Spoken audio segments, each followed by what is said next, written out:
오늘은 십자가에도 두 번째 장 십자가와 중심의 변화에 대해서 나눔을 갖도록 하겠습니다.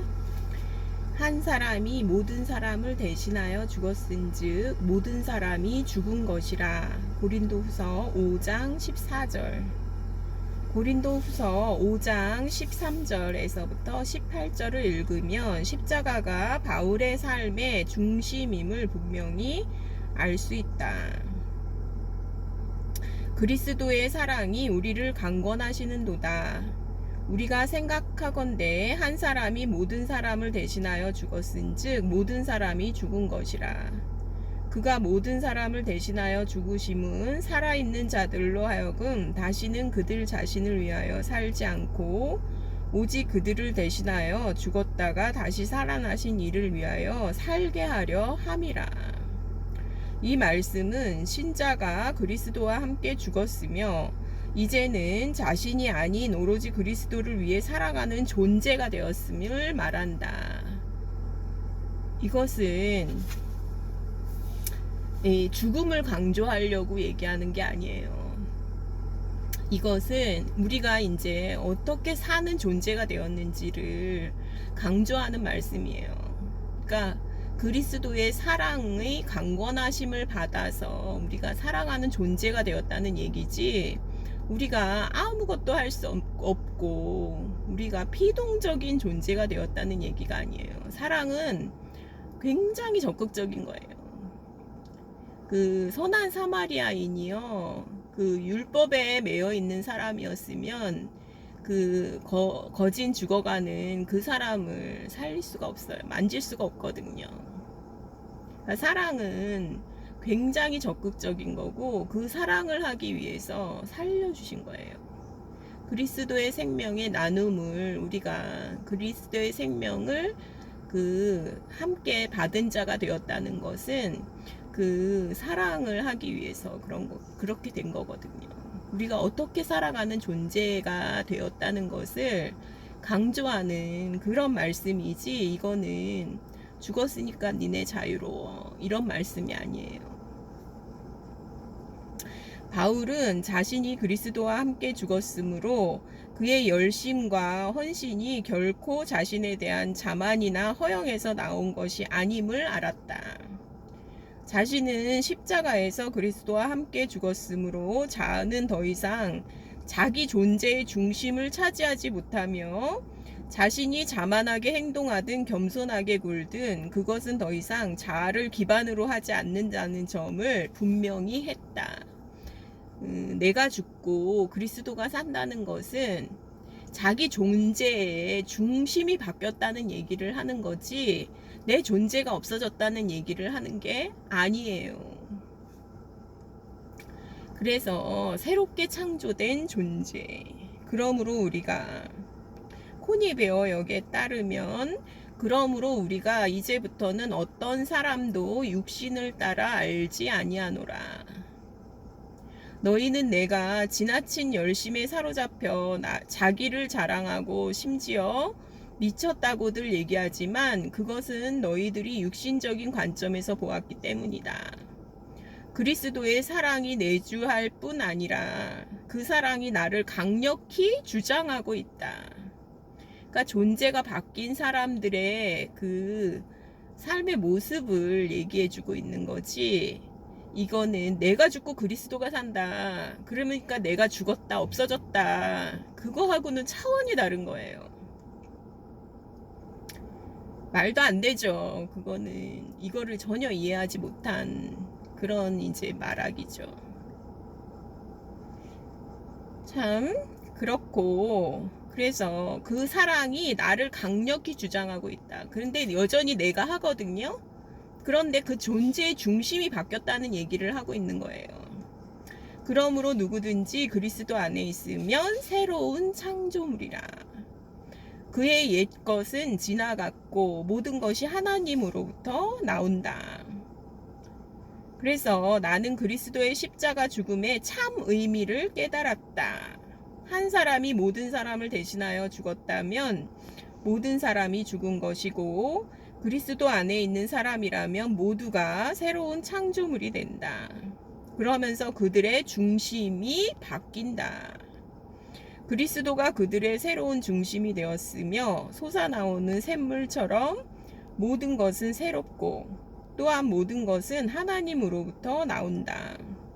결국 그분의 생명샘으로부터 거센 급류가 터져 나오듯 그리스도의 사랑이 나를 강하게 주장하기에 지금 내 안에서 역사하는 힘은 당신들이 육신의 눈으로 판단하는 것처럼 단순한 열심이나 열정이 결코 아니다. 십자가의 내적인 진리는 그리스도의 십자가 죽으심은 너무나 경이로우면서도 가공할 만한 실제이기에 경험적으로 그 죽음에 동참한 사람들만이 이해할 수 있다. 그렇죠. 이것은 지식적 이해를 넘어 우리 삶의 실제 경험을 통해 알게 하신다. 이게 이제 간증이죠, 사실은. 그래서 간증이라는 거는 뭐냐면은 그 진리가 체험이 되는 것을 간증이라 그러거든요. 그게 없으면은 그냥 이걸 책으로는 이해할 수가 없는 거거든요.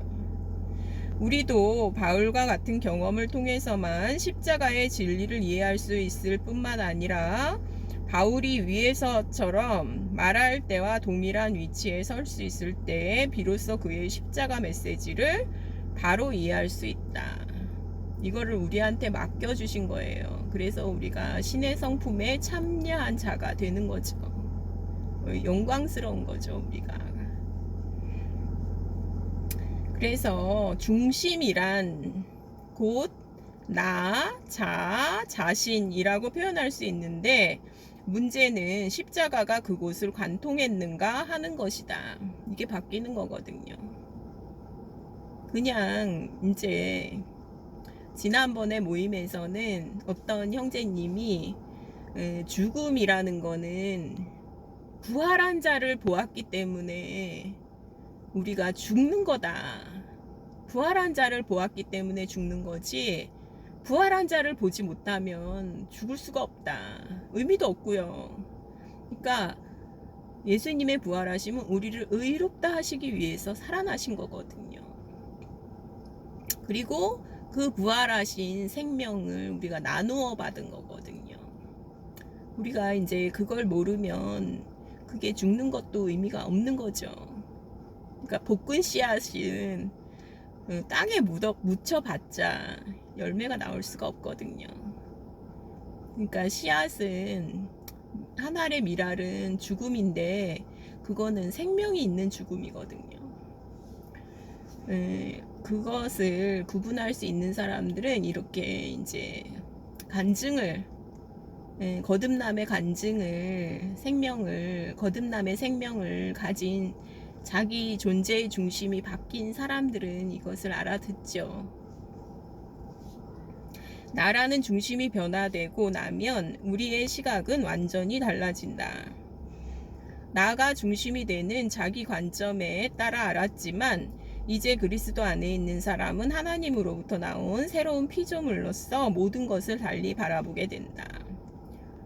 우리는 십자가의 빛 아래서 본질적으로 중심이 변화되었는지를 돌아보아야 하며 그 중심의 변화가 우리의 내적 삶의 근본 원리가 되어야 한다. 이것 아닌 다른 방법으로는 주님이 허락하시는 생수의 강이 우리 안에 흐르게 하거나 어둠의 세력을 정복할 권세도 얻지 못한다. 그리스도의 대속의 특징은 인격을 억누르는 것이 아니라 억제하는 것이 아니라 새롭게 만드는 데 있다. 그분은 자기 백성들이 믿음으로 영적인 삶을 충만히 누리는 것에 만족하지 않으신다. 그리스도는 성령님을 보내셔서 새로운 인격을 창조하고 그 안에 거하기 원하시며 이것이 구속의 목표이다. 이때 성령님은 우리에게 새로운 능력과 새로운 의지, 새로운 지식과 감정, 그리고 새롭게 된 자아의식을 창조하신다. 그리고 이런 것들은 새로운 신적 원리로 작용한다. 간단히 말해 그분은 옛사람이 묶여있던 연합을 해체하시고 하나님과 연합하는 새 사람을 지으시는 것이다. 그렇게 창조된 새 인격은 내적으로 볼 때 둘째 아담을 닮았으며 하나님의 가족다운 성품으로 닮아간다. 성령님을 통해 신자는 자신이 새 사람이 된 것을 자각하며 그렇게 새롭고 거룩한 삶을 살 수 있는 능력과 소원도 갖게 된다. 그저 수동적이고 주는 대로만 받아들이던 사람이 자발적이고 창조적인 사람으로 변화되는 것이다. 이거는 막 어떤 사람은 이거를 이해하지 못하고 완전 로봇 같다 그러고 피동적이라 그러고 자유의지가 없다 그러고 그리스도께서 다 하신다 그러고 막 이런 식으로 이제 말씀을 전하면서 신령하다 그러고 완전하다 그러고 막 완전한 복음이라 그러고 막 이러는데요. 그렇지 않아요. 이거는 우리 안에서 일으키시는 거거든요. 우리 안에서 일으키셔서 자발적이고 창조적인 사람으로 만드셔요. 얼마나 멋있는 건지 몰라요. 앤드류 머레이는 이에 관해서 이렇게 해설하고 있다.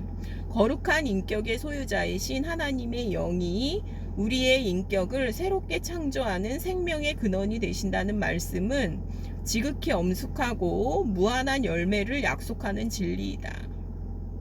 내 안에 거하시면서 새로운 인격을 창조하는 신적 생명이 되신다. 내 안에서 새로운 인격인 하나님의 생명이 되신다. 그리스도 안에 늘 함께 계셨던 동일한 영, 그분의 가장 내밀한 자아가 곧 나의 내밀한 자아가 되는 것이다.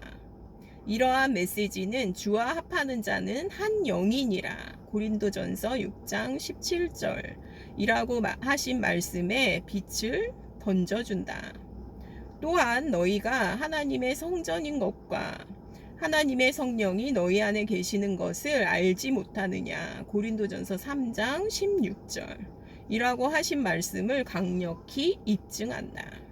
성령님께서는 그분의 뜻과 목적을 갖고 계시며 우리 안에 인격적인 능력으로 거하신다.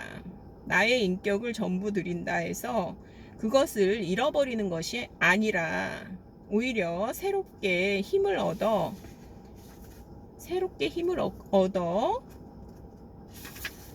최고 수준으로 살아가게 된다. 이게 최고의 생명이에요. 최고의 생명이죠.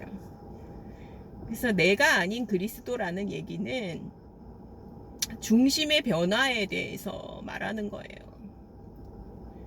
새로운 창조, 이제는 내가 사는 것이 아니요 오직 내 안에 그리스도께서 사신 것이라. 갈라디아서 2장 20절은 이게 이제 여전히 행동하는 거는 나죠. 그러나 이 중심이 바뀌었다는 것을 표현하는 것이지 내 존재가 없어지고 그러면 어떻게 신의 성품에 어떻게 참여를 해요? 내 존재가 없어지면 어떻게 신의 성품에 참여하는 자가 되겠어요? 그러니까 이 중심이 바뀌었다는 얘기지 내 존재가 멸절되었다는 얘기가 아니에요. 그러니까 또 다시 우울증에 빠지는 거예요. 참 이 말씀을 체험이 없기 때문에 거듭남의 체험이 없기 때문에 그렇게밖에 이해할 수가 없다는 게 참 너무 안타까워요. 그리고 이제는 내가 사는 것이 아니요 오직 내 안에 그리스도께서 사시는 것이라. 갈라디아서 2장 20절 이렇게 말씀하고 그 다음에 내가 명하노니 이렇게 말해요. 사도 바울이. 그런데 명하는 자는 내가 아니요 주시라. 고린도전서 7장 10절. 그러니까 이 중심이 바뀐 것을 이렇게 얘기하고 있는 거예요.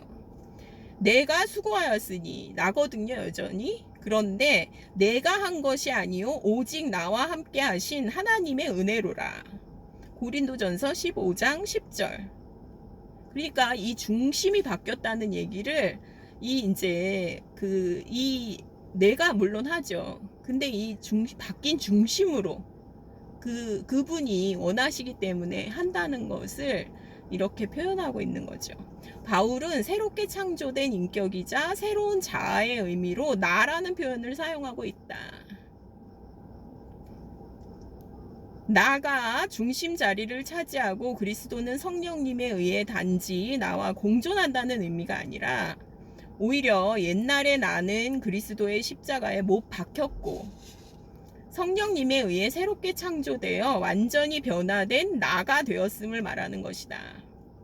갈라디아서 2장 20절은 이 새 창조물인 나를 말하는 것이지 내 존재가 없어졌고 그리스도만 산다는 얘기가 아니에요. 전혀 아니에요. 전혀 이해를 못하고 있어요. 그거는 우리의 지성으로는 이것을 온전히 이해하기 어렵다. 창조주께서 에덴 동산에서 첫 번째 창조를 행하셨듯이 두 번째 창조도 하나님께서 행하셔야 한다. 거듭남도 물론 하나님께서 행하셔야 하죠. 나는 죽고 오직 그리스도만이라는 말씀을 단지 하나의 표어나 교훈이나 목적으로만 오해해서는 안 된다. 이 말씀에는 보다 깊은 뜻이 담겨 있다. 만일 우리가 중심의 변화에 대한 필요를 진심으로 인정하고 성령님이 우리 안에서 은혜의 사역을 행하시도록 내어드린다면 그분이 그 일을 이루실 것이다. 이제 다시 앞으로 돌아가 신약 성경에서 십자가 진리를 가장 잘 보여주는 핵심 구절을 살펴보기로 하자. 내가 그리스도와 함께 십자가에 못 박혔나니 그런즉 이제는 내가 사는 것이 아니요 오직 내 안에 그리스도께서 사시는 것이라. 갈라디아서 2장 20절. 이 친숙한 말씀에 담긴 영적 진리는 뭐냐면은 로마서 6장을 말해요. 로마서 6장 2절에 죽은이라는 단어는 이미 죽은, 다이드죠, 다이드. 근데 죽어 없어지다, 다 소진되어 남아있지 않다, 완전히 끝나버리다, 이거를 의미하죠. 근데 로마서 6장 7절에도 같은 단어가 사용되고 있어요. 이는 죽은 자가 죄에서 벗어나 의롭다 하심을 얻었습니다. 8절을 보면요. 만일 우리가 그리스도와 함께 죽었으면 바울이 그리스도의 죽음에 연합한 성도의 신분에 대해 기술하면서 이런 단어를 이미 다 죽었다. 과거형을 의도적으로 사용했다면 단순한 예시나 강조 차원의 표현은 아니다. 이걸 과거형으로 표현했죠. 그래서 중요한 것은 무엇이냐면요. 바울은 십자가가 죄만 다루는 것이 아니라 죄인까지 다룬다고 말한다. 그래서 죄인까지 다룬다는 거예요. 죄에 대하여 죽은 우리가 어찌 그 가운데 더 살리요. 로마서 6장 2절. 이것은 말하자면 그리스도의 죽으심 안에서 우리 역시 죄에 대하여 완전히 죽었으며 그렇게 죽은 자는 죄에 대한 노예 상태에서도 자유로워졌음을 의미한다. 로마서 6장 7절. 죽음은 십자가의 경험적인 역사를 말하는 것이 아니라 단순히 어떠한 위치, 즉 그리스도의 죽음에 동참한 가장 기본적이고 중심되는 성도의 영적 위치를 말하는 것이다. 다시 말해 성령님께서 십자가의 사역과 관련해 우리 안에서 그분의 일을 행하시기 전에 성도들이 먼저 십자가와 연합한 각자의 위치를 인정하고 받아들여야 한다는 의미이다. 새로운 중심, 새로운 창조, 새로운 자아의 필요성에 대해 로마서 6장 2절에 나오는 죽음이라는 용어 외에 바울이 다른 용어로 십자가의 경험적인 역사에 대해 기술했는지 살펴보기로 하자. 로마서 8장 13절은 영으로서 이렇게 표현이 되어 있어요. 영으로서 몸의 행실을 죽이면 살리니 이렇게 말씀하고 있죠. 흠정역의 난회주에는 몸의 행실을 죽게 하면이라고 나와 있다. 죽이면에 해당하는 헬라어는 다나토인데 생명력을 제거하다, 목숨을 빼앗아 죽은 상태로 만들다 라는 사전적 의미가 있다. 이것은 바로 성령님이 행하시는 일이며 신자들은 이 부분에서 성령님과 협력해야 한다. 자신이 이미 죽었다는 믿음의 기초 위에 섰다면 이제는 신자가 해야 할 일은 몸의 행실들을 죽이는 것이다. 이는 타락한 성품으로 행하는 모든 행위들을 십자가에 굴복시킨다는 의미이며, 그렇게 할 때 그 행위는 그치게 된다. 왜냐하면 그러한 행위를 촉발하는 타락한 생명은 십자가만이 처리할 수 있기 때문이다. 골로새서 3장 5절 그러므로 땅에 있는 지체를 죽이라.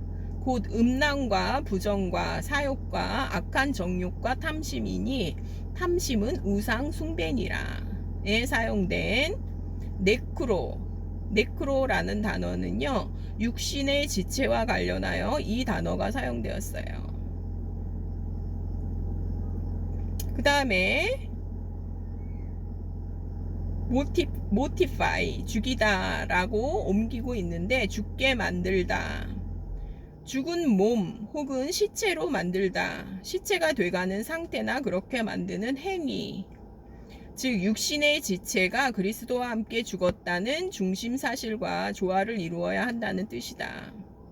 지체는 아담의 타락한 생명에 의해 더 이상 힘을 얻지 못하도록 죽게 되고 십자가의 능력 아래 들어가야 한다는 것이다.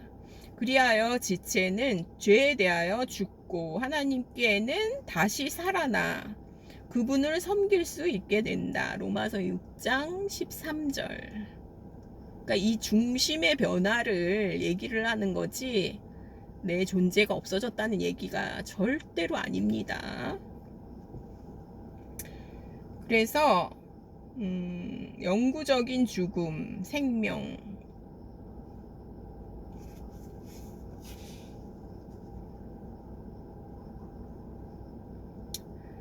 우리가 항상 예수의 죽음을 몸에 짊어짐은, 여기에서 죽음이 네크로시스라는 단어인데요, 10절에 우리가 항상 예수의 죽음을 몸에 짊어짐은 이라고 되어 있는데, 여기서의 죽음이 네크로시스라는 단어이며 죽음에 이르게 하다 라는 의미가 있다. 헬라어 사전에는 완료되지 않고 여전히 진행 중인 어떤 행동의 표현이라는 해설이 달려있다. 죽음이라는 단어는 다나토스이다. 우리의 중심에서 행하시는 하나님의 기쁜 사역은 성령님이 우리 안에 행하실 모든 것의 시작일 뿐이다. 우리가 항상 예수의 죽음을 몸에 짊어짐은 이라고 말하지만 11절에는 다나토스, 죽음이라는 명확한 헬라어 표현을 사용하여 의미를 전달하려고 한다. 그래서 언제나 성령에 의해 신자에게 전해지는 죽음은 옛 생명의 본성에 따른 모든 행위에 종식을 불러오려는 목적이 있으며, 이 일은 단번에 영구적으로 일어나지 않고 지속적으로 일어난다. 따라서 이 단어는 그리스도의 죽으심에 동참한 신자의 죽음으로 비롯된 새로운 신분이 새 생명의 지속적인 성장과 성숙을 위해 반드시 필요하다는 사실을 의미한다. 이 죽음은 계속되고 있는 거죠. 함께 죽었으면서 또 우리의 새 생명의 지속적인 성장과 성숙을 위해서 또 이거를 죽음으로 보내야 하는, 우리의 옛 생명을 죽음으로 보내야 하는, 그게 이제 계속 일어난다는 거죠. 그것을 이렇게 나타내고 있고요. 이 부분을 갈라디아서 2장 20절을 이렇게 좀 얘기하고 싶어서 오늘 2장의 내용, 십자가와 중심의 변화, 그러니까 이것은 이 죽음은 이 중심 뿌리의 변화를 얘기해요. 옛 본성에서 새로운 창조물로 바뀌어서 우리는 다시 적극적인 사랑과 그 다음에 능동적인 사랑을 할 수 있다는 거죠. 왜냐하면 그리스도의 사랑이 우리를 강건하시기 때문이죠. 이 중심의 변화로 인해 그리스도의 사랑이 우리 안에서 우리를 강건하시기 때문에 우리가 하는 이제 새로운 본성이 된 우리가 하는 모든 행동은요, 내가 아니고 그리스도가 하시는 거예요. 사실은 내가 아니고 그리스도가 하시는 거죠. 네, 감사합니다.